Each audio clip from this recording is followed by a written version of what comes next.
आप सभी को नमस्कार। आपका इस इकोनॉमिक्स की कक्षा में स्वागत है। हम कक्षा 11 के यूनिट 5 उपभोक्ता संतुलन और मांग के विषय में इस कक्षा में पढ़ेंगे। ये लेक्चर 11th इकोनॉमिक्स के स्टूडेंट्स के लिए है। यदि आप केवल इसे उत्सुकतावश देख रहे हैं, मनोरंजन के लिए देख रहे हैं, टाइम पास करने के लिए देख रहे हैं, तो प्लीज़ मेरी आपसे रिक्वेस्ट है, आप इस लेक्चर को बिल्कुल ना देखें। इसे केवल वो बच्चे देखें जो वास्तव में 11th इकोनॉमिक्स में पढ़ना चाहते हैं, जो पढ़ रहे हैं, उनके सिलेबस के बारे में बात है। कोई लाइक, कोई कमेंट्स, एक्स वाई जेड और किसी भी तरह की कोई सब्सक्राइब करना एक्स का वाई का कुछ नहीं चाहिए। कुछ भी मत करिएगा भले ही आप, लेकिन पढ़िएगा, समझिएगा चीज़ों को। हम आपके बेनिफिट के लिए ये वीडियो लेक्चर्स रिकॉर्ड करके डालते हैं और इनका उद्देश्य केवल हमारे स्पेशली गवर्नमेंट स्कूल्स के बच्चों के लिए उनको ज़्यादा से ज़्यादा फ़ायदा पहुँचे, क्योंकि लॉकडाउन पीरियड चल रहा है, क्लासें नहीं चल रही हैं स्कूलों में, टीचर्स आपको नहीं पढ़ा पा रहे हैं, तो उसकी क्षतिपूर्ति करने के लिए कि आपकी कुछ सहायता हो जाए, केवल इसके लिए ये लेक्चर्स रिकॉर्ड करके डाले जा रहे हैं। तो प्लीज़ आप इसी तरह से बैठिएगा जैसे आप कॉपी पेंसिल लेके क्लासरूम में बैठते हैं, इतने ही ध्यान से बैठिएगा। इसको फुल स्क्रीन पे देखिएगा, थोड़ी सी क्वालिटी बढ़ा के देखिएगा तो आपको जो इसमें नोट्स के शब्द हैं वो सारे क्लियर दिखाई देंगे। ईयरफोन लगा के बैठिएगा, हैंड फ्री रखिएगा, कॉपी पेन पे अपने नोट्स या जो इम्पोर्टेंट चीज़ें हैं वो नोट करते रहिएगा, बाद वाले क्वेश्चन करिएगा। ये सारे काम करेंगे तभी आपको इसका कोई बेनिफिट होगा, वरना तो वेस्टेज ऑफ टाइम है। चलिए देन शुरू करते हैं क्लास। हाँ, एक चीज़ और, यदि आपको ये वाले पीडीएफ नोट्स चाहिए तो आप मुझे व्हाट्सएप कर सकते हैं। व्हाट्सएप पे मैं आपको ये नोट्स भेज दूंगा। हम आपकी हर तरह की, डियर स्टूडेंट्स, हर तरह की हेल्प करने के लिए तैयार हैं। केवल आप पढ़ाई करिएगा। पढ़ना, हार्ड वर्क करना, मेहनत करना, ये आपका काम है। तो प्लीज़ मेहनत करिएगा। आपको पीडीएफ ये वाले नोट्स चाहिए तो आप इस नंबर पे संपर्क कर सकते हैं। इस नंबर पे आप एक हेलो भेज देंगे, अपनी रिक्वायरमेंट भेज देंगे, जिस चैप्टर की भी आपको पीडीएफ चाहिएगी, जितनी लेक्चर मैंने रिकॉर्ड किए हैं सारे पीडीएफ्स आपको मिल जाएंगे। नंबर आप नोट कर लीजिएगा, अपनी नोटबुक में नोट कर लें, आपको पीडीएफ में हम नोट्स भेज देंगे। चलिए अब शुरू करते हैं बेटा जी। यूनिट 5, पिछले लेक्चर में मैंने आपको बता दिया था हमारे पास 2 बुक्स हैं। कौन सी बुक्स कैसे काम करती है, तो हमारे यहाँ माइक्रो इकोनॉमिक्स में यूनिट 4, 5, 6, 7 है। तो यूनिट 4 हम पढ़ चुके हैं पिछले लेक्चर में। अब हम शुरू करते हैं unit 5। Unit 5 consumers equilibrium and demand, उपभोक्ता संतुलन और मांग, 13 मार्क्स की है बेटा जी, 13 नंबर की है। पहले हम इसका सिलेबस चेक करते हैं कि सिलेबस में क्या क्या पढ़ना है इस साल, हमें क्या क्या चीज़ें छोड़नी हैं, क्या क्या चीज़ें पढ़नी हैं। कंज्यूमर्स इक्विलिब्रियम, उपभोक्ता संतुलन, मीनिंग ऑफ यूटिलिटी, उपयोगिता का अर्थ, marginal utility, law of diminishing marginal utility, conditions of consumer equilibrium using marginal utility analysis. ये चीज़ बेटा, ये वाली चीज़ इम्पोर्टेंट भी है ना। ये एग्ज़ाम में अक्सर पूछ लिया जाता है इस पे question. Indifference curve analysis of consumers equilibrium, IC, इसको हम शॉर्ट में बोलते हैं आईसी, इंडिफरेंस कर्व। अंधिमान वक्र, द कंज्यूमर्स बजट, उपभोक्ता का बजट, budget set, budget line, budget रेखा, preference of consumer, indifference curve वही IC, indifference map and conditions of consumer equilibrium, ये भी वही लगभग इसी तरह की कंडीशंस हैं ऑन द बेसिस ऑफ ये वाली जो हैं law of diminishing marginal utility analysis है, और ये आईसी की हेल्प से एनालिसिस है। तो ये भी इतना इम्पोर्टेंट है। इन दोनों में से एक क्वेश्चन हमसे अक्सर पूछ लिया जाता है। इसके बाद डिमांड, मांग, मार्केट डिमांड, बाजार मांग, डिटर्मिनेंट्स ऑफ डिमांड, मांग के निर्धारक तत्व, डिमांड शेड्यूल, मांग अनुसूची, डिमांड कर्व, मांग वक्र एंड इट्स स्लोप, और इसका मांग वक्र और इसका स्लोप को बोलते हैं बेटा जी ढलान। Movement along with shift in the demand curve, price of elasticity, electricity नहीं है, इलास्टिसिटी है, ऑफ डिमांड, मांग की कीमत लोच, factors affecting price elasticity of demand, price मांग की कीमत लोच को प्रभावित करने वाले कारक, measure of price elasticity of demand, कैसे इसको कैलकुलेट करते हैं। केवल एक मेथड बचा है हमारे पास सिलेबस में, परसेंटेज चेंज मेथड, प्रतिशत विधि। ये इसी को मैंने हिंदी में लिखा है। यदि आप हिंदी मीडियम से हैं तो आप इसमें से अपनी बुक में, ये बढ़िया तरीका ये है कि आप अपनी बुक में निशान लगा लीजिए, पढ़ते समय अपनी बुक पास रखिएगा, बुक में निशान भी लगा लीजिएगा। जो जो मैं पढ़ा रहा हूँ ये यही सिलेबस में है, इसके अलावा और कोई सिलेबस में नहीं है। जैसा पिछले यूनिट में पीपीसी, प्रोडक्शन पॉसिबिलिटी कर्व, हमने छोड़ दिया था, तो इसका मतलब वो इस बार सिलेबस में नहीं है। ऊपर सिलेबस उस चैप्टर में जब सिलेबस डिस्कस किया था मैंने ऊपर बताया भी था, रेड से वो मार्क भी किया हुआ है। चलिए, बहुत इंटरेस्टिंग चैप्टर है ना, उपभोक्ता संतुलन। मजा आएगा पढ़ने में, समझने में। सारी आपके ऊपर जो आपके अनुभव हैं, आप जो महसूस करते हैं, वो सारी चीज़ें हम थोड़ा सा यहाँ एक्सप्लेन करेंगे। बस इतना ही बड़ा चैप्टर है, थोड़ा सा बड़ा है, 13 मार्क्स का चैप्टर है ना। 80 नंबर का पेपर आता है, 80 में से 13 मार्क्स काफ़ी कुछ मायने रखते हैं। तो थोड़ा सा बड़ा है, 3-4 वीडियो लेक्चर लगेंगे, है ना। ऐसा नहीं है बेटा पूरे साल क्लास में हम रोज़ पढ़ते हैं ना, जब जाके सिलेबस पूरा होता है।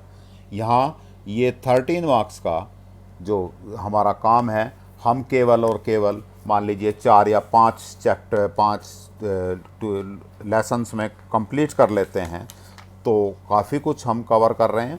वरना तो इसके लिए 32 पीरियड्स दिए हुए हैं इतने सिलेबस के लिए। इस यूनिट 5 के लिए कितने कितने पीरियड दिए हुए हैं सिलेबस में? 32 पीरियड्स, है ना। पूरे साल पढ़ते हैं, यहाँ तो हम वीक में 1 या 2 क्लास ही तो कर रहे हैं, तो हमें थोड़ा सा मेहनत ज़्यादा करनी पड़ेगी। चलिए चैप्टर शुरू करते हैं, उपभोक्ता संतुलन। उपभोक्ता संतुलन में सबसे पहले हम ये देखते हैं कि उपभोक्ता कौन होता है। सबसे पहले जो चैप्टर का नाम है हम उसे देख लेते हैं कि उपभोक्ता है कौन। उपभोक्ता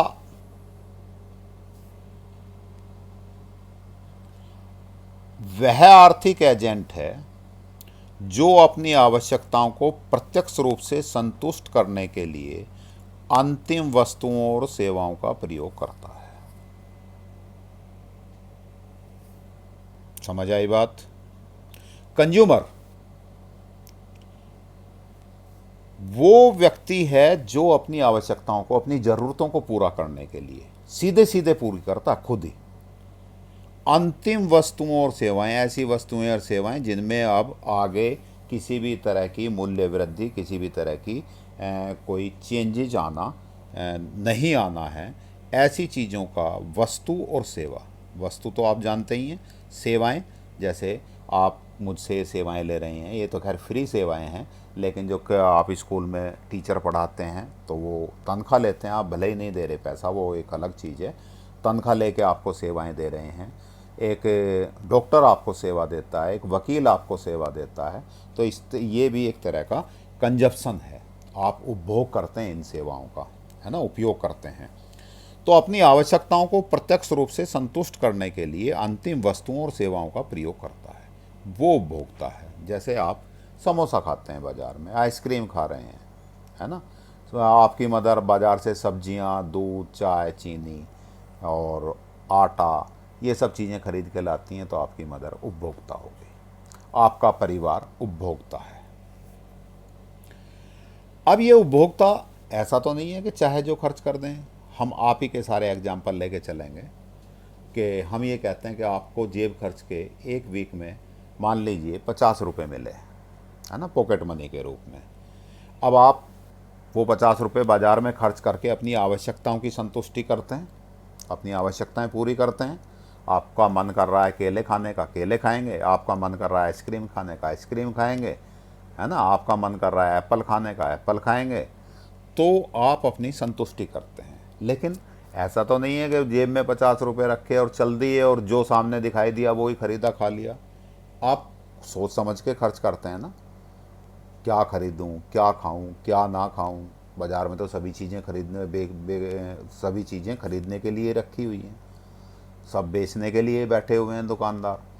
तो अब आप एज ए कंज्यूमर अपनी आय को इस प्रकार खर्च करते हैं कि उसे दी हुई आय द्वारा वस्तुओं और सेवाओं की दी हुई कीमतों से अधिकतम उपयोगिता प्राप्त हो सके, यूटिलिटी ज़्यादा से ज़्यादा मिले। अभी हम यूटिलिटी को पढ़ेंगे डिटेल में कि ये यूटिलिटी होती क्या है, उपयोगिता क्या होती है, कि आपको ज़्यादा से ज़्यादा मिले। आप इस तरह से उस पैसे को खर्च करते हैं। यही आपकी मम्मी, आपके पापा, देश के सारे उपभोक्ता, सारे जितने भी लोग हैं, यदि पैसा खर्च कर रहे हैं तो इसी सिद्धांत पे, इसी थ्योरी पे खर्च करते हैं। अब उपभोक्ता द्वारा वस्तु को खरीदना निम्न तत्वों पर निर्भर करता है। ऐसा नहीं है कि आप चाहे जितनी चीज़ें खरीद लें, चाहे जो चीज़ खरीद लें। खरीदना, कोई किसी चीज़ की मांग करेगा, डिमांड करता है, खरीदता है, तो वो चीज़ें कौन कौन सी चीज़ें हैं। आपको जेब खर्च के 50 रुपये मिले, आप आटा खरीदते हैं उससे? नहीं खरीदोगे आटा, है ना। आप सोना खरीदोगे?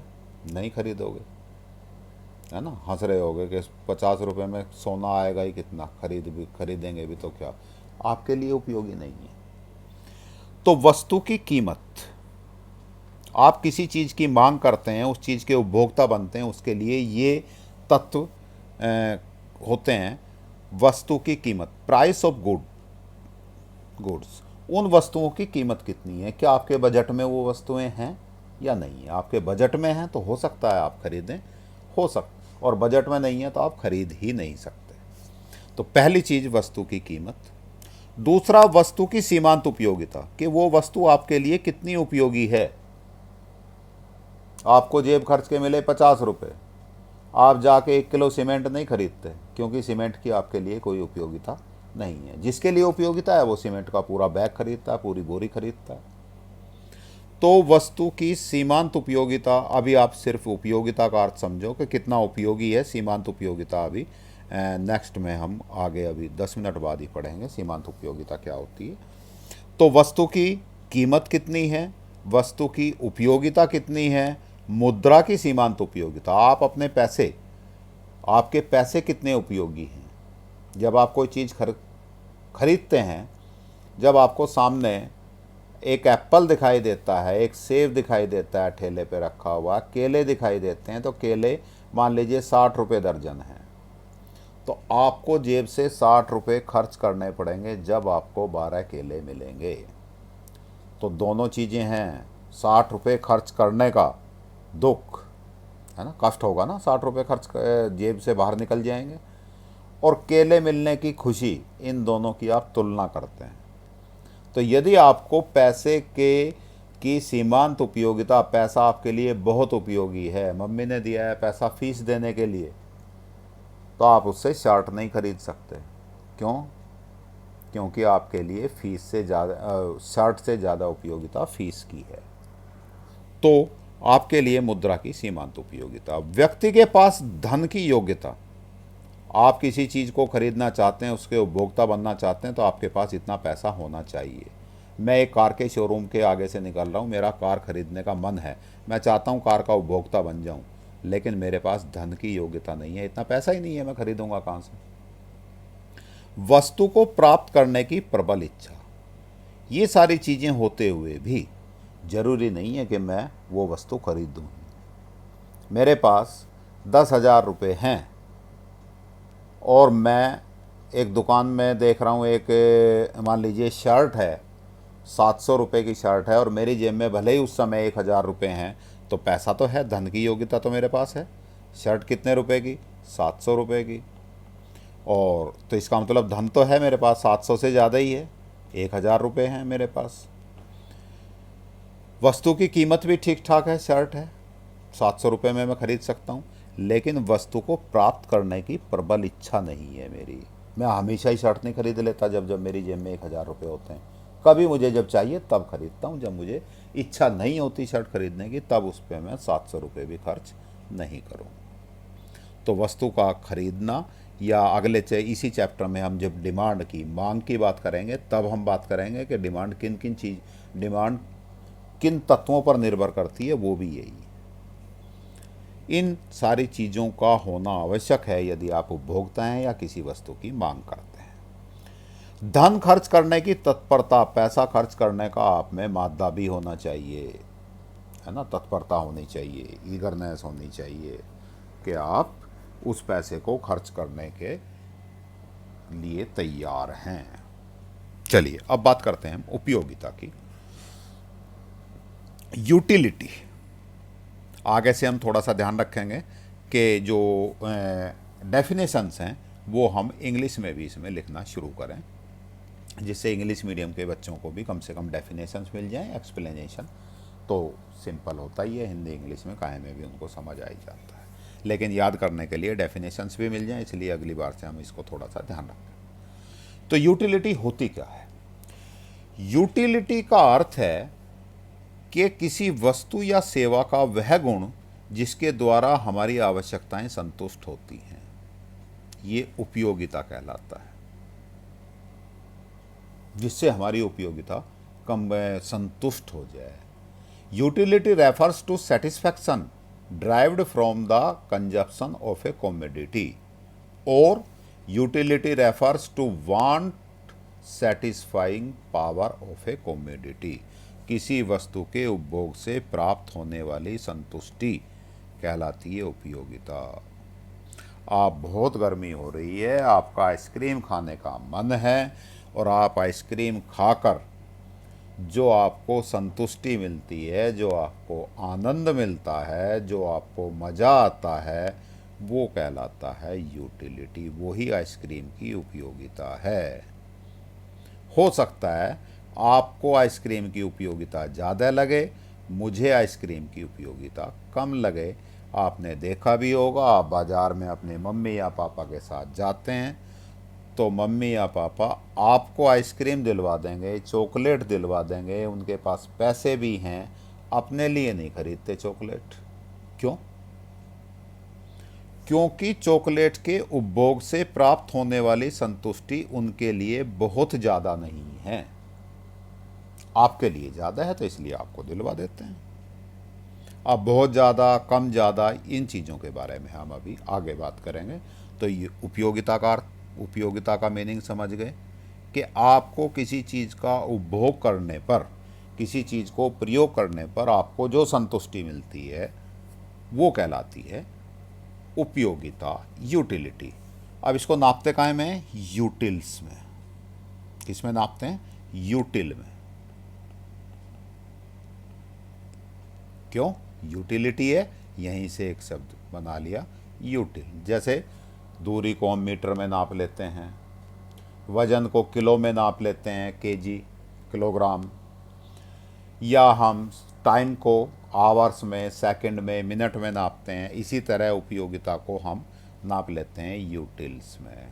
मैं कहता हूँ आइसक्रीम की उपयोगिता मेरे लिए 10 यूटिल है और एप्पल की यूटिलिटी मेरे लिए 15 यूटिल है, तो इसका एक अर्थ हम लगा सकते हैं कि मुझे आइसक्रीम की अपेक्षा एप्पल ज़्यादा पसंद है।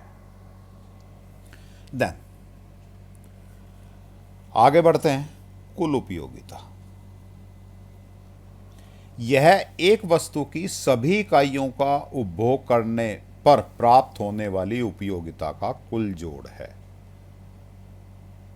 आप आइसक्रीम खा रहे हैं, आपने 3 आइसक्रीम खाई, तो पहली आइसक्रीम से कुछ उपयोगिता मिली, दूसरी आइसक्रीम से भी कुछ यूटिलिटी मिली, तीसरी आइसक्रीम से भी कुछ यूटिलिटी मिली, उन तीनों का जोड़ कहलाएगा कुल उपयोगिता। आपने जितनी वस्तु या सेवा कंज्यूम की है, उपभोग की है, उपयोग की है, उससे उनकी सभी इकाइयों से कुल कितनी उपयोगिता प्राप्त हुई, ये कहलाएगा कुल उपयोगिता। इसको हम आगे लिखा करेंगे टी यू, टोटल यूटिलिटी। तो T U is equal to summation M U, है ना। समेशन का मतलब है योग, एम यू का मतलब है मार्जिनल यूटिलिटी, सीमांत उपयोगिता। अर्थात सीमांत उपयोगिता का टोटल कहलाएगा टोटल यूटिलिटी। अब आगे ये सीमांत उपयोगिता क्या होती है ये देखते हैं बेटा। सीमांत उपयोगिता, मार्जिनल यूटिलिटी, किसी वस्तु की एक अतिरिक्त इकाई का उपभोग करने से प्राप्त होने वाली अतिरिक्त उपयोगिता को सीमांत उपयोगिता कहते हैं। इसको ढंग से समझेंगे, एक टेबल से समझेंगे। फिलहाल अभी फॉर्मूला भी नहीं देखते, ये टेबल देखते हैं पहले हम। इस टेबल से हमें सारी चीज़ें समझ आएंगी। इस टेबल में हम मान लीजिए आप आइसक्रीम की बात कर रहे थे अभी तक, आप अपनी आइसक्रीम की बात करो, है ना, या समोसे की बात करें, स्वाद बदल दें अब। चलो समोसे की बात करते हैं। आइसक्रीम बहुत खा ली ऊपर कई बार, अब समोसे की बात करते हैं। चलिए, वस्तु वैसे समोसा बहुत अच्छी चीज़ नहीं है, ज़्यादा नहीं खाने चाहिए, लेकिन बच्चों को पसंद है, या आपकी पसंद है नहीं है मुझे तो नहीं पता, लेकिन बच्चे खाते बहुत हैं, मैंने देखा है। या चाउमीन, ये चीज़ें अच्छी नहीं है, फास्ट फूड्स में आती है चाउमीन भी, अच्छा नहीं है। फ़िलहाल हम चलो समोसे की बात करते हैं, आपके इंटरेस्ट की बात है। वस्तु एक्स, मान लीजिए वो वस्तु अभी हमने कौन सी मान ली, समोसा मान लिया। एक समोसा, पहला एक समोसा आपने खाया, मान लीजिए आपको उससे मिले 12 यूटिल। कितने मिले, पहले समोसे से 12 यूटिल। समझ आई बात। अब आप खड़े खड़े एक समोसा खा गए दुकान पे, है ना। अभी तो फ्री के हैं ये सब, अभी तो फ्री की बात चल रही है, तो अभी दुकान पे नहीं जाते, अभी हम चलते हैं एक शादी में, है। इकोनॉमिक्स बड़ी मज़ेदार सी है, ये चैप्टर तो बहुत मज़ेदार है। तुम इसे ध्यान से देखोगे तो ये तो तुम रोज़ करते हो, बाज़ार में और शादी में और फंक्शन में और इधर उधर सारी चीज़ें वही करते हो आप, केवल इन्होंने एक भाषा में समझा दिया। आपको सारा चैप्टर पढ़ के पता लगेगा यार ये चीज़ें तो हम करते हैं, बस शब्दों में बता नहीं पा रहे थे। चलिए, आप किसी शादी में गए और वहाँ आप समोसा ही खाते हैं या चाट खाते हैं, उस चाट में और कुछ बढ़िया सा नाम बताओ, क्या हो सकता है।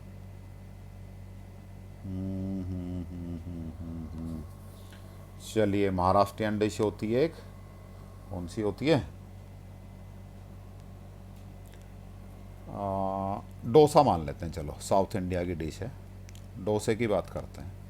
आप शादी में डोसा खाना, आपको बहुत पसंद है डोसा, और आप शादी में जाते हैं और काउंटर पे जाके कहते हैं भाई एक डोसा दे दे। उसने आपको एक डोसा दे दिया, आपको पसंद है। कितने यूटिल मिले बेटा, 12 यूटिल। पैसा कुछ नहीं लग रहा, अभी फ्री का है सब। मैं भी वहीं खड़ा था, मैंने कहा कि बेटा एक प्लेट और खा लो। एक प्लेट आपने डोसा खा लिया, इसके बाद मैं कहता हूँ एक प्लेट और खा लो। आपने खा लिया, उतना ही मज़ा आएगा जितना पहली प्लेट में आया था, नहीं आएगा, कुछ कम आएगा ना पहले से। मान लीजिए दूसरी प्लेट से आपको मिले 6 यूटिल, कम हो गया, कम मज़ा आया ना, कम संतुष्टि मिली, क्योंकि पहले ही बहुत ज़्यादा मन था, जब दूसरी प्लेट डोसा खाना पड़ा तो फिर मन नहीं लगा इतना, लेकिन फिर भी बुरा नहीं था, खा लिया आपने 6 यूटिल। अब वो डोसे की प्लेट ख़त्म होती है, मैं कहता हूँ बेटा एक डोसा और खा लो। आप कहोगे कि सर पेट भर गया, अब नहीं खाऊंगा। अरे बेटा खा ले, आपने एक और खा लिया, तीसरी में दूसरी के जितना मज़ा आएगा नहीं आएगा, उतनी संतुष्टि मिलेगी नहीं मिलेगी। इसका मतलब तीसरी प्लेट से संतुष्टि कितनी मिली, 4 यूटिल, और भी कम हो गई। मैं कहता हूँ तीसरी प्लेट आपने कुछ रो पीट के ख़त्म करी, मैं कहता हूँ चौथी प्लेट और खा लो भाई, एक प्लेट और खाओ। आप कहोगे अब नहीं खाऊंगा सर बिल्कुल भी, है ना, 3 प्लेट तो खा चुका, पेट भरा हुआ है, बिल्कुल नहीं खाऊंगा।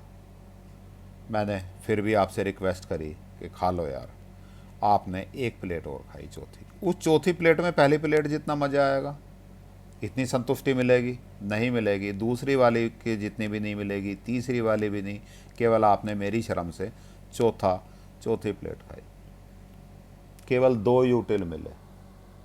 देख रहे हो आप, यूटिल 14 से शुरू हुए थे, 12 से शुरू हुए, फिर दूसरी प्लेट पे 6 यूटिल मिले, तीसरी प्लेट पे 4 यूटिल मिले, चौथी प्लेट पे 2 ही यूटिल मिले, पांचवी प्लेट फिर कहता हूँ एक प्लेट और खा लो ज़बरदस्ती। कितने यूटिल? 0 यूटिल। इसके बाद मैं कहता हूँ एक प्लेट और खा लो, छठी प्लेट, बीमार हो जाओगे। -2 यूटिल, बजाय प्लस होने के क्या हो गई यूटिलिटी? माइनस में हो गई। जो पहला मज़ा आ रहा था वो भी ख़त्म हो गया और पेट में दर्द और होना शुरू हो गया। ऐसा ही हुआ। चलिए, बन गई टेबल। कैसे कैसे बनी बेटा? 12, 6, 4, 2, 0, -2, अर्थात यूटिलिटी कम होती चली गई हर एक से, और कम होते होते ऋणात्मक हो गई, नेगेटिव हो गई। बजाय खाने में संतुष्टि मिलने के, मज़ा आने के, पेट में दर्द होने लगा। एक चीज़। दूसरी चीज़, अब हम बात करें कुल उपयोगिता की, कि कुल उपयोगिता कैसे निकालते हैं। मान लीजिए ये हमें दे रखा है कि पहली प्लेट से हैं, अब डोसे से यदि पेट भर गया हो तो अब सेव की बात करें, एप्पल की बात करते हैं। पहला एप्पल खाने से 12 यूटिल्स मिले, खूब मज़ा आया। दूसरा एप्पल खाने से 6 यूटिल मिले केवल। बीच में भाग मत जाना खाना खाने के लिए, हैं, कभी ऐसी खाने की बातें सुनते सुनते तुम्हें भूख ही लग जाए और भाग ही जाओ। पूरा चैप्टर करके ही जाना है। देन तीसरे एप्पल से आपको 4 ही यूटिल मिले, चौथे एप्पल से 2 यूटिल मिले, पांचवें एप्पल से 0 यूटिल मिला, और छठे एप्पल से तो पेट में दर्द हो गया, इतना पेट भर गया कि पेट में दर्द हो गया। तो अब हम पूछें कि भाई 3 एप्पल से कुल उपयोगिता कितनी थी आपकी? क्या पूछ रहे हैं हम? 3 एप्पल से मिलने वाली कुल उपयोगिता। कुल उपयोगिता की परिभाषा हमने अभी ऊपर पढ़ी थी कि एक वस्तु की सभी इकाइयों का उपभोग करने पर प्राप्त होने वाली उपयोगिता का कुल जोड़ है। मैंने कितने एप्पल पे बताए हैं? 3 एप्पल की कुल उपयोगिता पूछ रहा हूँ मैं आपसे। तो कितनी इकाइयों का उपभोग किया हमने? 3 का। पहली से कितने मिले? 12। ये दूसरी से 6, तीसरी से 4, तो 12 + 6 + 4, 12, 6, 18, 4, 22। तो कुल उपयोगिता 3 एप्पल की कितनी हो गई बेटा? 22। एक एप्पल की कितनी हुई कुल उपयोगिता? 12। 2 एप्पल की 12 ये और 6 ये 18। ऐसा ही हुआ। कैसे कैसे किया हमने? पहले एप्पल से 12, दूसरे एप्पल से इन दोनों का हमने जोड़ दिया, 12 और 6 18। तीसरे एप्पल में 2 एप्पल से 18 हो गई, तीसरे से कितनी मिली थी? 4, 18 और 4 22, या ऐसे ला सकते हैं हम इसको। चौथे एप्पल से कितनी मिली बेटा? 2। तो 4 एप्पल से कुल उपयोगिता कितनी हो गई? ये सारी हो गई 12, 6, 18, 4 22 और 2 24। या तो ऐसे लिख दें हम 24, या फिर क्या करें, 3 की तो 22 थी, 22 में 2 और जोड़ दें, 24 हो जाएगी। पांचवें एप्पल से कितनी मिली थी? 0। तो 24 में 0 जोड़ेंगे 24, या इन सब का जोड़ जोड़ेंगे तब भी 24 ही आएगा। छठे एप्पल से कितनी? 6 एप्पल से कितनी? छठे एप्पल से नहीं, छठे एप्पल से तो आई -2, पेट में और दर्द हो गया। जो पहले संतुष्टि मिल रही थी वो भी ख़राब हो गई। तो 24 में से अब की बार 2 क्या करेंगे? -2 मिली है, इसलिए 24 में से 2 माइनस करेंगे, 22 रह जाएगी। तो 5 एप्पल से कुल संतुष्टि मिल रही थी, टोटल यूटिलिटी मिल रही थी 24, और 6 एप्पल से मिल रही है 22। क्यों? क्योंकि यहाँ सीमांत उपयोगिता माइनस में चली गई। तो टोटल यूटिलिटी की बात समझ आ गई बेटा। अब बात करते हैं जो अभी बात कर रहे थे हम सीमांत उपयोगिता मार्जिनल यूटिलिटी की। मार्जिनल यूटिलिटी क्या होती है? अभी हमने पढ़ा था किसी वस्तु की एक अतिरिक्त इकाई का, ये वाले किसी वस्तु की एक अतिरिक्त इकाई का उपभोग करने से प्राप्त होने वाली अतिरिक्त उपयोगिता। जब भी मार्जिनल, अभी आगे इकोनॉमिक्स में बहुत जगह हम मार्जिनल शब्द का इस्तेमाल करेंगे। सीमांत का मतलब है एक अतिरिक्त इकाई। उपयोगिता की बात कर रहे हैं तो उपयोगिता किससे मिलती है? वस्तुओं से। तो एक अतिरिक्त इकाई वस्तु का उपभोग करने से जो उपयोगिता मिलती है वो हो जाएगी। आगे जो बात करेंगे उसमें हम बताते रहेंगे। सीमांत का पक्का रट्टा मार लो, सीमांत का अर्थ है एक अतिरिक्त इकाई। उपयोगिता फिर उपयोगिता की परिभाषा लिख दोगे।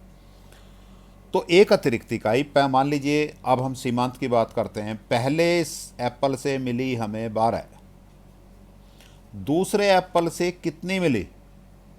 6। पहले हमने एक ही एप्पल खाया था, अब हमें क्या हुआ? एक अतिरिक्त इकाई और कंज्यूम की हमने और उपभोग की। ये जो दूसरा एप्पल है इससे मिलने वाली उपयोगिता हो गई 6। तो हम दूसरे एप्पल की सीमांत उपयोगिता कहेंगे 6। इसको बोलेंगे हम marginal utility of x. X means जो भी वस्तु है। अब यहाँ पे लिख देंगे हम मार्जिनल यूटिलिटी ऑफ एप्पल। ठीक है। तो सीमांत उपयोगिता एप्पल की, दूसरे एप्पल की सीमांत उपयोगिता कितनी बेटा? 6। अब थोड़ी देर के लिए मान लीजिए हमें टोटल यूटिलिटी दे रखी है। क्या दी हुई है? ये वाली टेबल तो दी हुई है, ये वाली टेबल खाली पड़ी है। पहले हमें ये दे रखी तो ये कैसे बनाई, ये हमने समझ लिया भाई। ये 12 एज इट इज़ लिख दिए।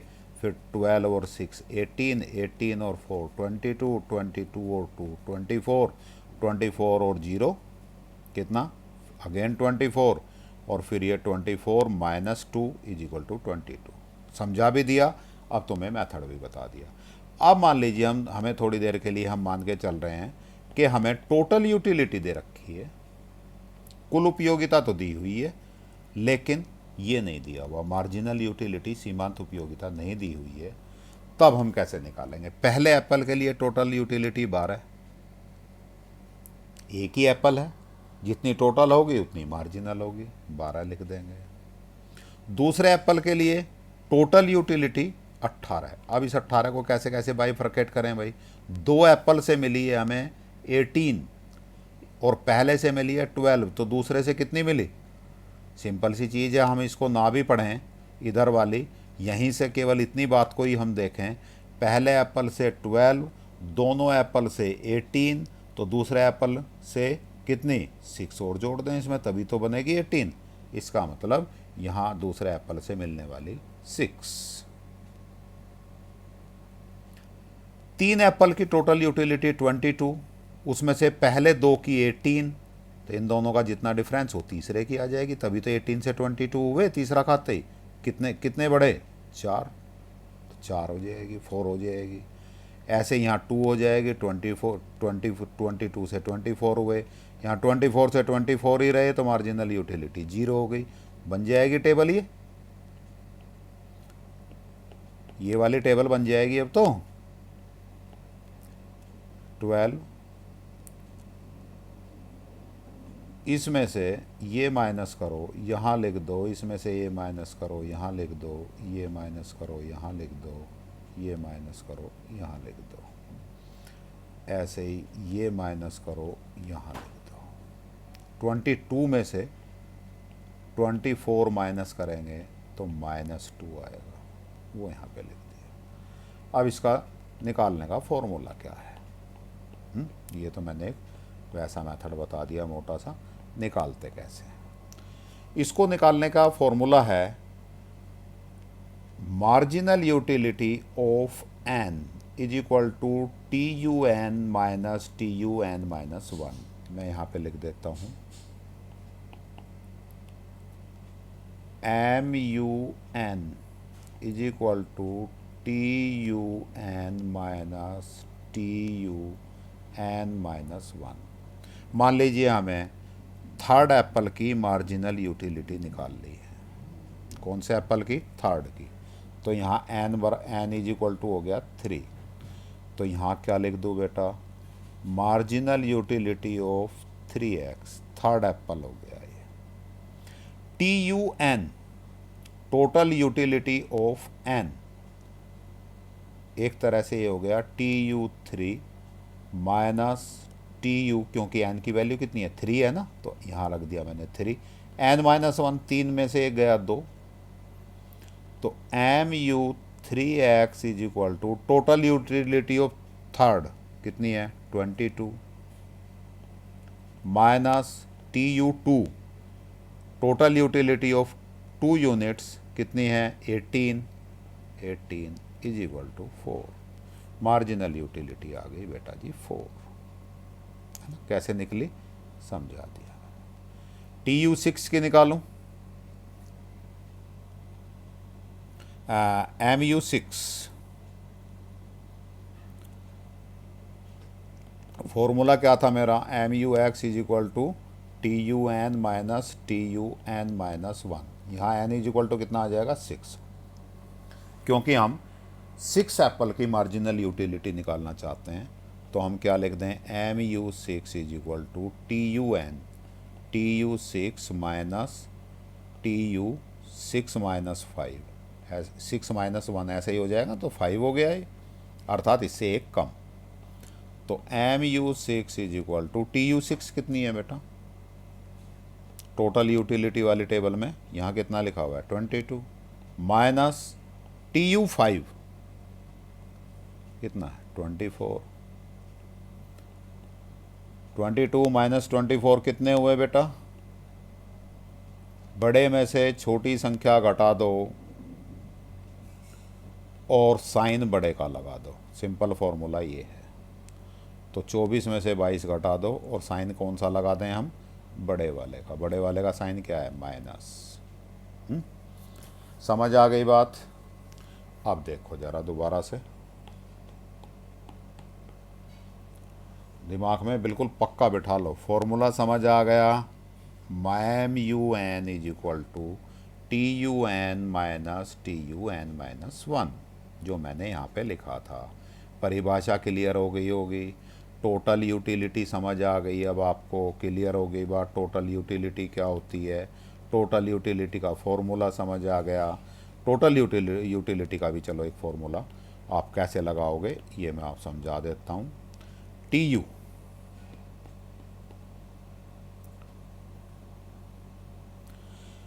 Total utility, TU is equal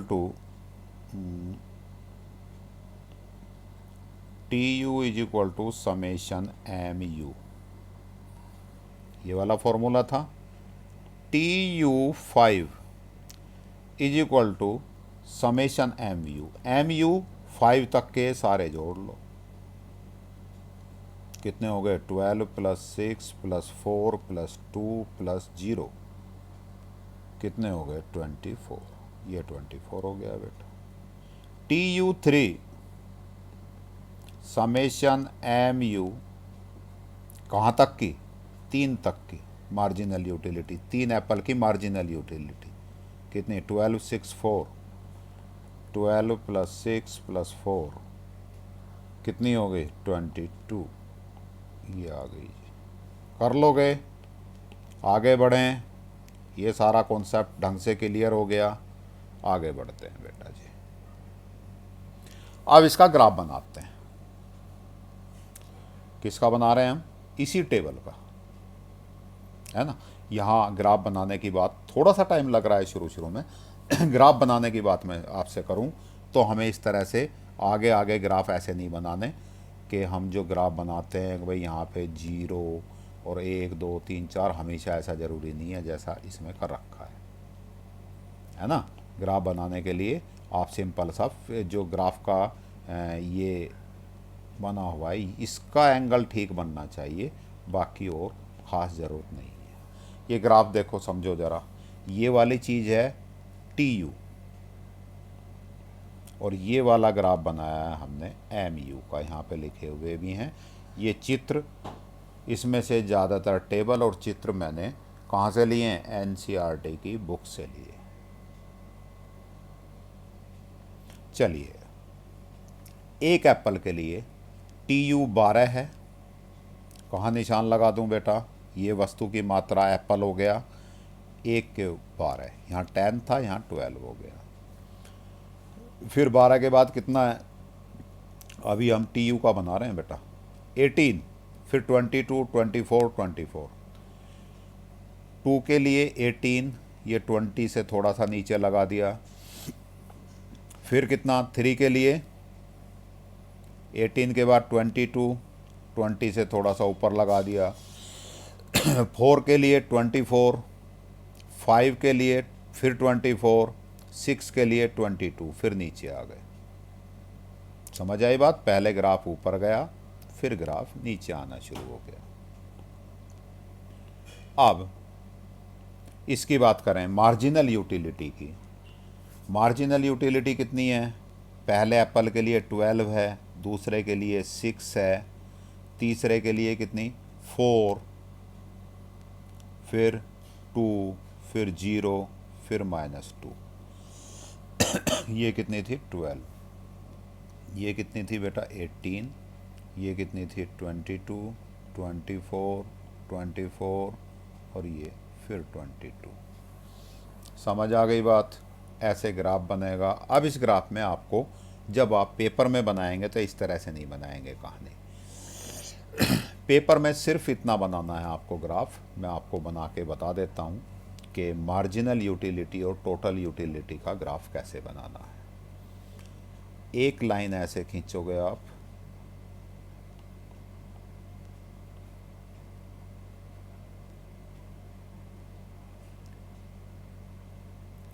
एक लाइन अभी भी तिरछी खींच गई,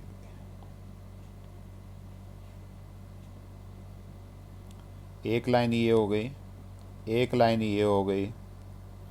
इस पे एरो का निशान लगाओगे तो 10th में ग्राफ बनाने सीखे ही होंगे इस तरह से। यहाँ पे 0 लिखोगे, ठीक हो गई बात? यहाँ पे लिखोगे TU/MU, क्योंकि हम टोटल यूटिलिटी और मार्जिनल यूटिलिटी दोनों का ग्राफ बना रहे हैं। यहाँ पे लिखोगे वस्तु की मात्रा, या X लिख के ऐसे भी निशान लगा दोगे तब भी चल जाएगा। यहाँ से शुरू करोगे बेटा जी, ऐसे ले जाओगे, ऐसे ले आओगे। TU पहले बढ़ेगी, फिर थोड़ी दूर बराबर रहेगी, फिर गिरनी शुरू हो जाएगी। जहाँ सबसे हाईएस्ट है यहाँ पर आप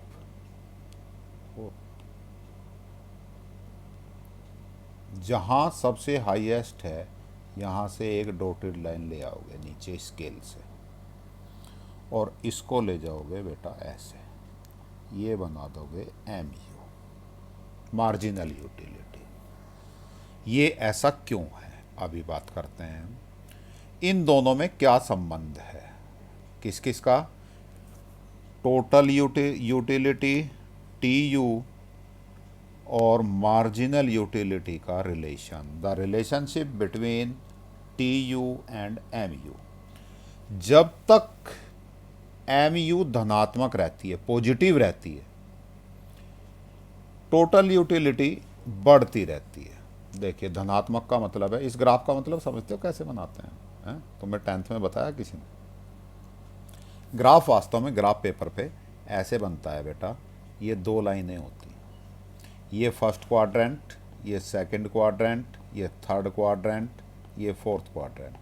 हम यहाँ ज़्यादातर फर्स्ट क्वाड्रेंट में ही काम करते हैं, तो ये जो ग्राफ बनाया हुआ है केवल इतना क्षेत्र बनाया हुआ है, इतनी बात की हुई है हमने, बस इतने का चित्र बनाया है, क्योंकि ये हमारे लिए बहुत उपयोगी नहीं है, इसलिए हम ये छोड़ दिया। कभी कभी हम फोर्थ क्वाड्रेंट का भी यूज करते हैं, तो जैसे इसमें किया, हम ये माइनस में चली गई ना यहाँ से, तो ये फोर्थ क्वाड्रेंट ही हो गया। इस लाइन के नीचे तो ये फोर्थ ही है, तो आप चाहें तो इसको इतना भी कर सकते हैं कि इस लाइन को थोड़ा सा और नीचे ले जाए, बस, तो भी ठीक है। तो ज़्यादातर हम फर्स्ट क्वाड्रेंट में ही काम करेंगे, बाकी काम एक आध बार हम फोर्थ क्वाड्रेंट में भी काम कर लेते हैं। तो फर्स्ट क्वाड्रेंट में दोनों चीज़ें पॉजिटिव होती हैं, ये एक्स, ये वाई एक्सिस भी और ये एक्स एक्सिस भी, दोनों पॉजिटिव होते हैं। इस क्वाड्रेंट में एक्स एक्सिस पॉजिटिव और y axis negative. Y negative होता है क्योंकि नीचे की तरफ तो नेगेटिव ही आएगा। तो जब तक एम यू धनात्मक है, इस पूरे इसी क्वाड्रेंट में चल रही है, टी यू क्या हो रहा है, बढ़ता जा रहा है। ये वाला बढ़ रहा है ना। और जब एम यू जीरो हो जाती है तब टी यू मैक्सिमम होता है। टी यू तब कैसा है, मैक्सिमम है। देखिए दोबारा, यहाँ से बढ़ता जा रहा है, यहाँ पे मैक्सिमम है और इसके बाद टी यू गिरना शुरू हो जाता है। तो ये मैक्सिमम कब है, जब एम यू जीरो है। इन चीज़ों का आप ग्राफ बनाते समय ध्यान रखेंगे। भले ये तो ऐसे बन जाए, ऐसे बन जाए, केवल बढ़ती हुई सी दिखे, बस कैसे भी बन जाए कोई फ़र्क नहीं, लेकिन मैक्सिमम पॉइंट कहाँ हो, यहाँ। यहाँ के बाद फिर ये नीचे चली जानी चाहिए। तो पहला रिलेशन क्या हो गया, जब तक एम यू धनात्मक है तब तक टी यू बढ़ती रहती है। दूसरा रिलेशन, जब एम यू जीरो हो जाती है तब टी यू अधिकतम होती है। तीसरा रिलेशन, जब एम यू नेगेटिव हो जाती है तो टी यू घटना शुरू हो जाती है, डिक्रीज होना शुरू हो जाती है। यही इस ग्राफ में बनाया हुआ है। यहाँ तक बढ़ी और ये 5 पे जीरो होते ही मैक्सिमम है और इसके बाद टी यू घटना शुरू हो गई। तो 3 रिलेशन हो गए टी यू के, एम यू के। जब तक मार्जिनल यूटिलिटी पॉजिटिव है, टोटल यूटिलिटी इंक्रीज होती है, बढ़ती रहती है। जब मार्जिनल यूटिलिटीज जीरो हो जाती है तो टोटल यूटिलिटी मैक्सिमम होती है। जब मार्जिनल यूटिलिटी नेगेटिव या ऋणात्मक हो जाती है तो टोटल यूटिलिटी भी घटने लगती है, अर्थात डिक्रीज होना शुरू हो जाती है। चलिए आज यहीं तक बात करते हैं। इसके बाद यहाँ से आगे चैप्टर शुरू करेंगे कल। तो आपको मेरी बातें अच्छे से समझ आई होंगी, यहाँ तक पढ़ने में मज़ा आया होगा, है ना। इकोनॉमिक्स टफ़ नहीं है, बिल्कुल भी टफ़ नहीं है। यदि आप अपनी डेली लाइफ के एग्जाम्पल से जोड़ेंगे तो बिल्कुल भी टफ़ नहीं है। तो आनंद आएगा पढ़ने पढ़ाने में। तो आपको इसमें आपके लिए इकोनॉमिक्स सब्जेक्ट की इस क्लास की यूटिलिटी अच्छी सी रही होगी, ऐसी मुझे उम्मीद है। और आप इसको तैयार करेंगे, पढ़ेंगे, समझेंगे, एक बार दोबारा रिवाइज करेंगे तो आपको ज़्यादा क्लियर हो जाएगी। चलिए आज की क्लास हम यहीं समाप्त करते हैं। आपका दिन शुभ हो, अपना ख्याल रखें। Thank you.